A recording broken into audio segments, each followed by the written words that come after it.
Season 37, War number 12, the final war of the season, and we are up against GT40.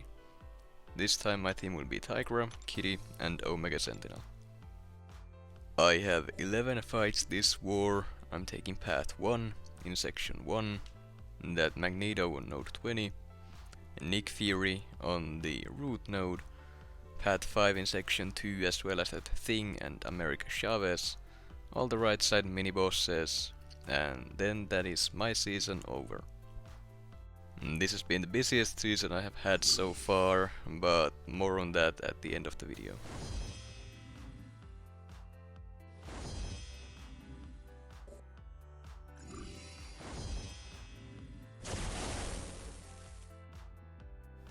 Up first we have a Blade on the personal space regeneration node, and I'm taking this fight with Kitty Pryde.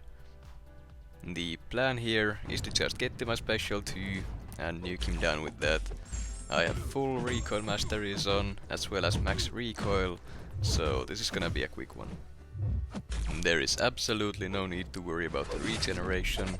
A single special 2 from Kitty at 20 prowess is more than enough to finish this fight, even if Blade has full HP.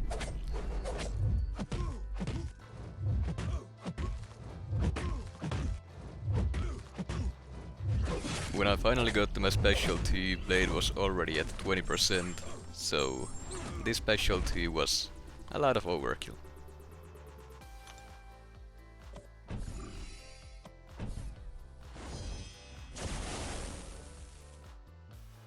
Next up we have a Human Torch on the Masochism Overtime node, and I'm taking this fight with Kitty Pryde. And the plan here is the exact same as it was against that Blade. A single special 2 from Kitty Pryde at or close to 20 prowess is more than enough to finish this fight as well. All there is to this fight is that you need to remember that your first parry will not land because of the Masochism node, and then just don't get hit, and there is nothing Human Torch can do. And now that I'm at my special 2, the fight is basically over. I did bait another special 1 from him, but it wasn't necessary. I could have just dropped the special and he would have dropped. Finished the fight at full HP as well, which is nice. Up next we have a Magneto on the Masochism Overtime and Strike Counter Fury nodes, and I'm taking this fight with Kitty Pryde as well.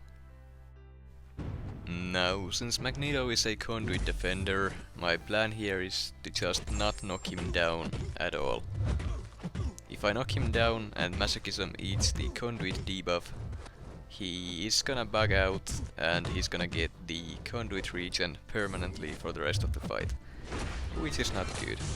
So instead I'm just doing normal hits or basic attacks for basically the whole fight, baiting his special 1s, dexing them and utilizing the unblockable for my openings. The only risky part about doing the fight like this is that you can't really play the Strike Counter Fury node, so those Furies are gonna ramp up. Just don't block, parry or get hit and you'll be fine. At the end here I did decide to throw my special 2 to finish the fight. Since I was running max recoil masteries with 3 out of 3 recoil, I knew that the special would finish him. Next up we have a Nick Fury on the Scared Stiff node, and I'm taking this fight with Kitty Pryde. I do have the White Magneto pre-fight here to make the fight easier, but it is still gonna be a bit of a scary one. The plan was to use the Power Focus 2 node to consistently push Nick Fury to his special 2 and bait that instead of the special 1. The special 2 doesn't last as long as the special 1 does, so you do have enough time to bait it out and punish it without triggering the root. I am not using specials here because if I get rooted, the only way to save myself if something goes wrong is to use a special attack.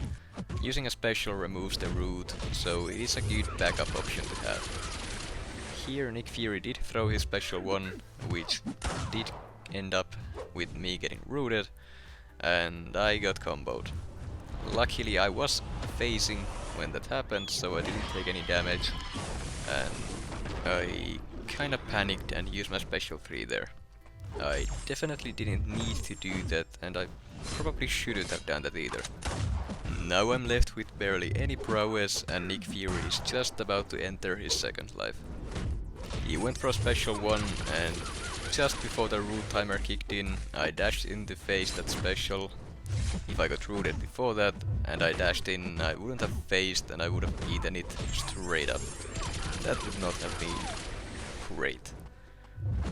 Now I ate another special 1, because I couldn't punish it in time, I got rooted again, and just like last time, I had to use a special 3 here to escape it. Which is not great. Now I don't have any prowess, so I decided to use the extra power gain I have while phasing, block a few hits to get to my special 2, and then just throw it and hope for the best. And luckily, it was enough. Definitely not one of my cleanest fights, but hey, I still did it, and I did it with full HP. Now we have a thing on the power snack node, and I'm taking this fight with Tigra.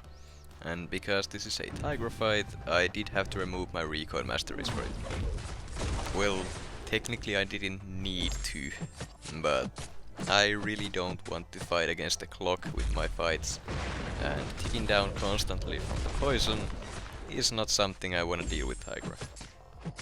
Now the plan here was to just play this like a normal thing fight. The only issue here is that power sting I get from the 1 too many hits node, so I decided that if my special 2 lines up while I don't have a power sting, I'm gonna use it, but if it doesn't, then I'm just gonna go for my special 3 and use that instead. I could have also chosen to not use any specials and only just use basic attacks as well as heavy attacks to take him down. But I did decide to use my special 3. The special 3 refreshes both of your senses, as well as inflicts a rupture debuff with infinite duration. That rupture debuff gets removed and reapplied on every unblockable hit, which basically gives you an extra burst of damage on every unblockable hits on your specials. It is a pretty noticeable increase in damage, and while usually it's not necessary, if you're taking some very long Tigra fights, I do recommend using it. So, unless the opponent can shrug the debuff, it is a permanent increase to your damage. Very useful in some situations.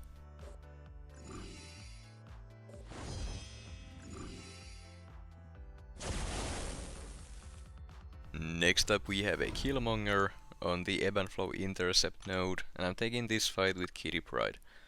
Now I did put my full recoil masteries back on with max recoil active as well, so my game plan here is to just get to my special 2 with as much prowess as possible, remove the protection, and then just nuke him down with a single special 2.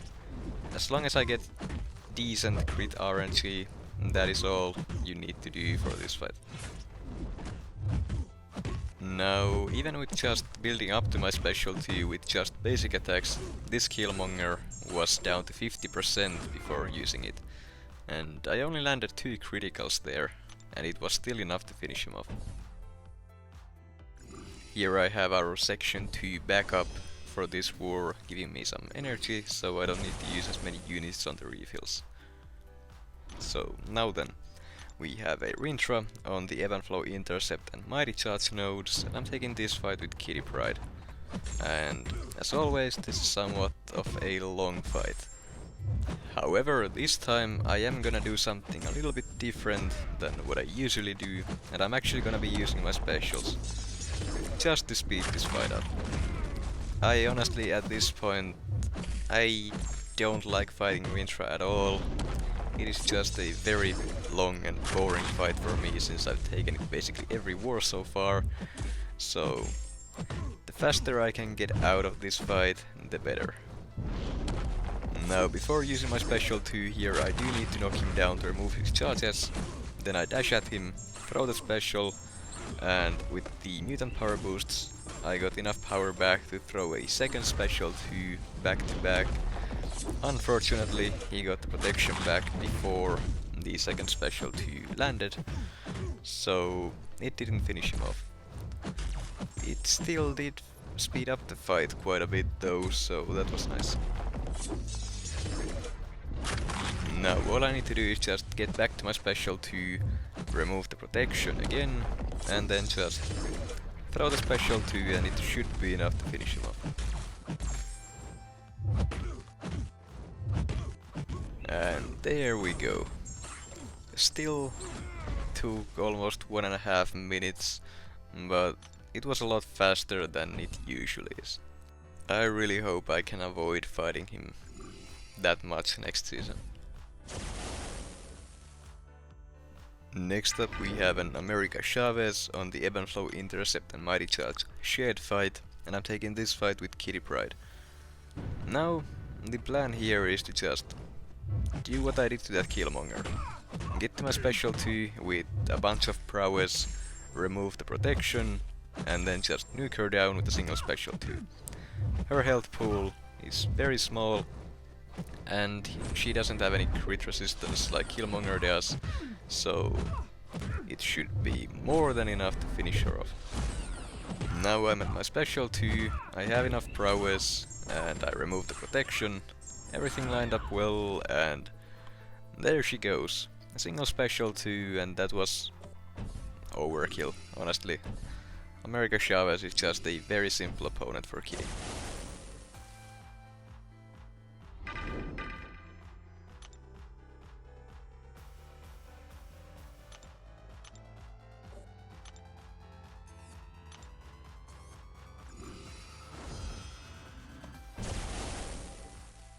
Now we have a King Groot on the Safeguard mini-boss node, and I'm taking this fight with Omega Sentinel, starting with the heal block debuff mode active.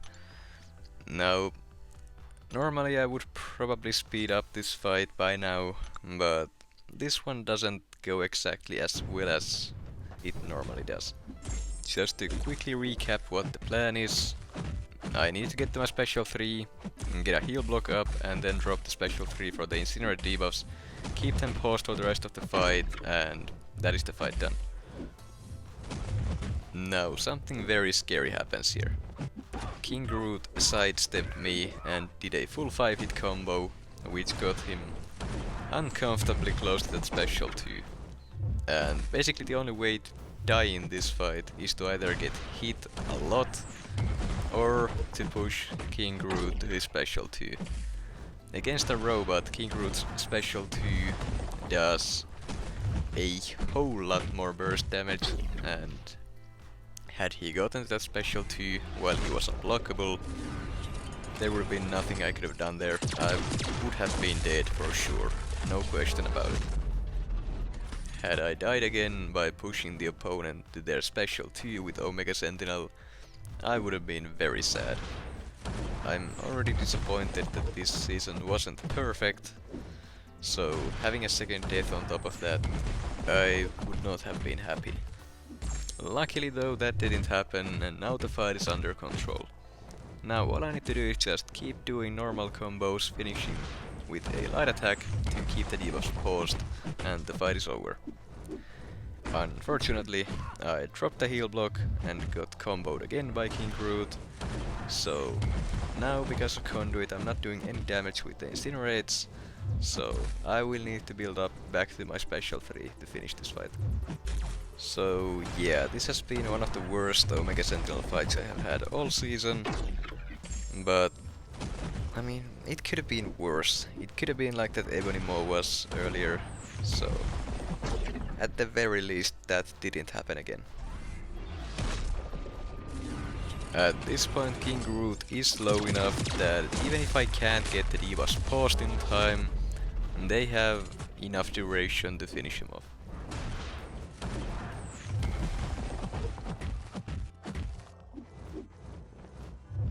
And that is the fight done.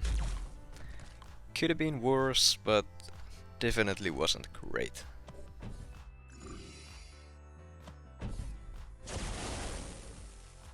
Next up we have a Peni Parker on the Stunning Reflection mini-boss node, and I'm taking this fight with Pryde. Now, some of you have probably seen me take the Power Snack Penny Parkers in the previous seasons with Kitty Pryde, and the plan here is essentially the same. I'm gonna be utilizing the unblockable I have with the Tigra synergy as long as I have 10 or more prowess. So the game plan here is to just get to 10 prowess and then do medium light combos for the rest of the fight. Now the hard part here is to actually getting those 10 prowesses, and this Penny is not playing into me. She keeps dashing back and holding block, and that doesn't help. That on top of me having pretty bad crit RNG at the start, it took a while to get those prowesses. Now that I do have the unblockable, the fight is basically done. As long as I don't get hit, all I need to do is just keep doing medium light combos, and Penny can't really do anything. If she throws the special 1, the first hit misses into my face and I can just dex out of the rest. If she throws her special 2, again the first hit will just miss into my face and I can block the web shots and dash out of the last hit. The auto block allows me to completely bypass her auto block, and the power burn debuff on her special 1 will not do any damage for 2 reasons. Number 1, I don't have any power, so power burn doesn't do anything, and 2, while I'm phasing I take no damage, so even if I did have power for her to burn, I would just be regening from willpower. Next up is my last fight of the season, a Misty Knight on the Brute Force miniboss node, and I'm taking this fight with Kitty Pryde. Now, I was supposed to have a White Magneto pre-fight here to make the fight safer, but I did want to free up our boss killer for this war so that they could go to bed. The pre-fight is always nice to have for Kitty, but for a fight like this, it is not needed at all. The only real benefit you get from the pre-fight here is that you can start phasing after a single parry at the very start of the fight. So, without the pre-fight, as soon as you get to 3 prowess, that's it, the fight is identical to what it would be with the pre-fight. And the reason why is because, well, after you can start phasing, there is no need for you to go for parries anymore. So, the passive stuns won't benefit you after that. And there we go. I did go for a slightly risky play with that special 2, but it paid off, and that is my season over. We did end up losing the war 3-14 since we weren't really trying our hardest at this point. Now I don't wanna drag out the video too long, so I'm just quickly gonna go over my season stats. I had 138 attacker kills and 1 death, and I can safely say that this has been the busiest season I have ever had, but it was also the most expensive one. I used an ungodly amount of units on mastery changes and boosts for this whole season, and I did end up using more loyalty than I gained. So I can't sustain it. I'm gonna take the next season a little bit easier. As for where we finished this season, I can't remember the exact placement, but it was somewhere in the top 10 of Masters, so I'd say this season was successful. I got my new personal record, and we got a decent placement, so I can't complain.